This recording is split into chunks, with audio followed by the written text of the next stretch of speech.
எப்படி ஆழ்கடல் ஆழ்ந்த அமைதியா இருக்குமோ, அதுபோல நம்மளுடைய ஆழ் மனம் கூட ஆழ்ந்த அமைதியா இருக்கும்.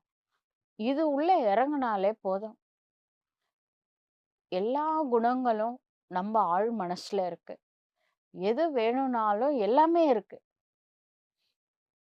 ஒரு பாட்டு இருக்கு. "இருக்கும் இடத்தை விட்டு இல்லாத இடம் தேடி எங்கெங்கோ அலைகின்றார்" அப்படின்ட்டு. மனசுக்கு அமைதி வேணும், சந்தோஷம் வேணும்னு கோவில் கோவிலா சுத்துறாங்க.